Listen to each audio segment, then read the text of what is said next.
Rangkaian kegiatan Komisi Pemberantasan Korupsi dalam sepekan terangkum dalam KPK 24 jam.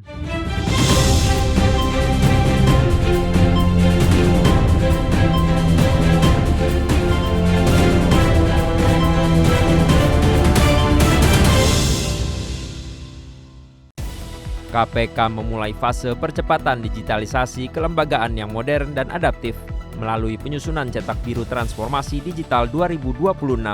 Langkah strategis ini menjadi upaya KPK menciptakan ekosistem kerja digital yang terintegrasi di seluruh unit kerja, sekaligus fondasi kuat dalam meningkatkan integritas dan transparansi. Wakil Ketua KPK sekaligus Ketua Komite Pengarah Transformasi Digital KPK, Agus Joko Pramono menekankan, digitalisasi bukan lagi pilihan, melainkan keharusan yang perlu segera direalisasikan.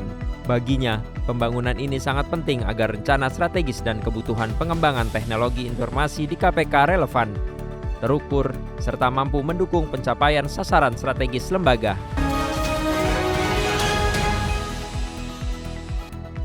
Pencegahan korupsi di lingkungan badan usaha milik negara atau BUMN terus dilakukan. Komitmen itu diwujudkan melalui pembukaan pelatihan calon penyuluh anti korupsi atau pelopor yang digelar bagi pegawai Injurni atau PT Aviasi Pariwisata Indonesia. Ini menjadi langkah awal bagi 47 peserta mempersiapkan diri mengikuti asesmen sertifikasi penyuluh anti korupsi atau PAKSI lewat pelatihan yang berlangsung 5 hari pada 24 hingga 28 November 2025. Upaya ini menjadi langkah strategis memperkuat budaya integritas di tubuh BUMN Holding pertama yang mengintegrasikan industri aviasi dan pariwisata Indonesia tersebut. KPK menyerukan revolusi sistemik pemberantasan korupsi di Indonesia melalui kolaborasi nasional guna memperkuat upaya pencegahannya. Revolusi ini mendorong pergeseran cara kerja manual menjadi strategi terukur berbasis data besar atau big data, serta didukung teknologi informasi yang memadai. Wakil Ketua Komisi Pemberantasan Korupsi atau KPK sekaligus Koordinator Sekretariat Nasional Pencegahan Korupsi atau Setnak PK, Agus Joko Pramono menekankan, mandat KPK tidak sekedar fokus pada organisasi, namun berorientasi tujuan besar tersebut. Menurutnya, target itu realistis jika seluruh elemen pengampu kewenangan negara berkolaborasi dalam satu kerangka kerja bersama. Anti-Corruption Film Festival atau ACFES yang kini memasuki tahun ke-11 bukan sekadar perayaan film, melainkan strategi mendalam guna menjangkau hati dan imajinasi generasi muda sekaligus membuka ruang dialog hangat dan terbuka. Festival ini menjadi panggung perjumpaan antara sineas, pelajar, komunitas film, akademisi, dan publik selama 5 hari di Gedung Pusat Edukasi Anti Korupsi atau ACLC KPK, Jakarta. Tahun ini ACFES 2025 mengusung tema Dari Layar Kita Beraksi Berantas Korupsi, sebuah seruan sederhana namun tajam dan mudah diingat. Festival kali ini tidak hanya menghadirkan kompetisi, namun panggung bagi berbagai narasi unik yang mengandung nilai-nilai anti korupsi seperti jujur, mandiri, tanggung jawab, berani, sederhana, peduli, disiplin, adil, dan kerja keras atau Jumat bersepeda kakak.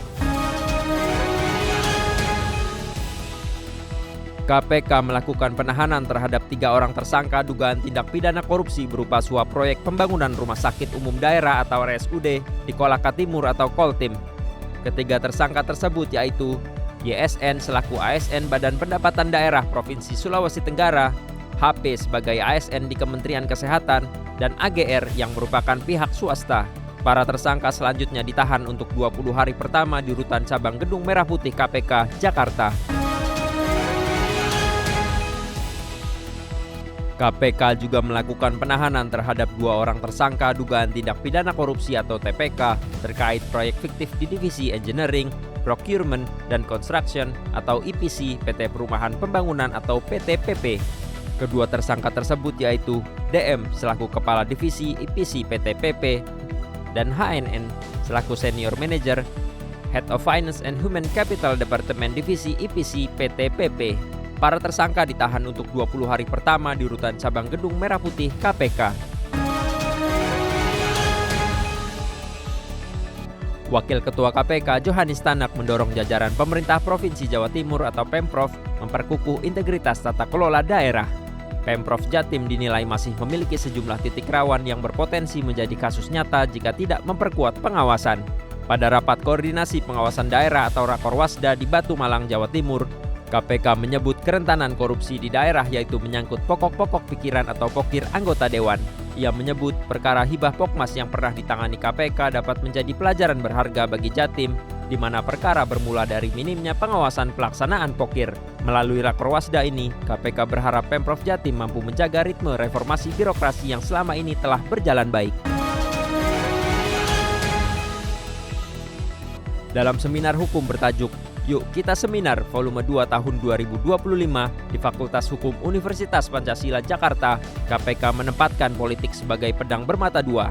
KPK menilai politik mampu mendukung sekaligus menggerus hukum itu sendiri, serta meminta generasi muda berperan krusial menjaga keseimbangan tersebut. Wakil Ketua KPK Agus Joko Pramono menekankan, hukum yang berlaku di suatu negara pada dasarnya merupakan cerminan konfigurasi politik yang tengah berjalan. Oleh karenanya, perubahan mendasar dalam penegakan hukum, termasuk efektivitas pemberantasan korupsi, tidak terlepas dari peran politik. KPK mengukuhkan 85 pegawai lintas unit sebagai instruktur pelatihan integritas anti korupsi atau Inspirasi KPK 2025 di Gedung Merah Putih KPK Jakarta. Wakil Ketua KPK Fitroh Roh Cahyanto menegaskan, Inspirasi berperan sentral membentuk budaya integritas. KPK berharap Inspirasi dapat menjadi ruang tumbuh bersama para instruktur guna memperluas dampak integritas di seluruh lini organisasi. Melalui kolaborasi, keteladanan, dan semangat berbagi, para instruktur juga diharapkan mampu menjadi garda terdepan dalam membangun budaya anti korupsi yang kuat dan berkelanjutan. KPK resmi menutup perhelatan program tahunan edukatif dalam acara Puncak Pariwara Anti Korupsi dan Anti Corruption Film Festival atau AKFES 2025 di Geraha Bakti Budaya Taman Ismail Marzuki, Jakarta. Pada puncak apresiasi ini, KPK mengumumkan para pemenang penghargaan dari berbagai kategori yang dapat dilihat di situs kpk.go.id. Acara ini menegaskan kembali komitmen KPK dalam melibatkan masyarakat guna mewujudkan satu visi besar mewujudkan Indonesia bebas korupsi. Dalam rangkaian kegiatan menuju Hakordia 2025, KPK menggelar Festival Media Digital Pemerintah atau FMDP 2025 di Taman Ismail Marzuki, Jakarta. Mengusung tema Partisipasi Publik di Ruang Digital, Sinergi untuk Transparansi, Wakil Ketua KPK Ibnu Basuki Widodo menegaskan, ruang digital menjadi kanal strategis publik guna mengawasi, memberikan masukan, dan menjaga integritas penyelenggaraan negara. Turut hadir sebagai narasumber Komisioner Komisi Informasi Pusat atau KIP, staf ahli Kementerian Komunikasi dan Digital atau Komdigi, VP PT Kereta Api Indonesia atau KAI, Kepala Pusat Data, Informasi dan Komunikasi Kebencanaan BNPB, serta Chief Growth Officer Things Policy. KPK berharap inovasi dan praktik baik ini dapat direplikasi secara luas sehingga ruang digital benar-benar menjadi sarana pengawasan publik yang efektif dan berkelanjutan. Demikian kegiatan Komisi Pemberantasan Korupsi pada pekan ke-4 November tahun 2025 yang terangkum dalam KPK 24 jam. Dapatkan informasi selengkapnya melalui website kpk.go.id. Salam anti korupsi.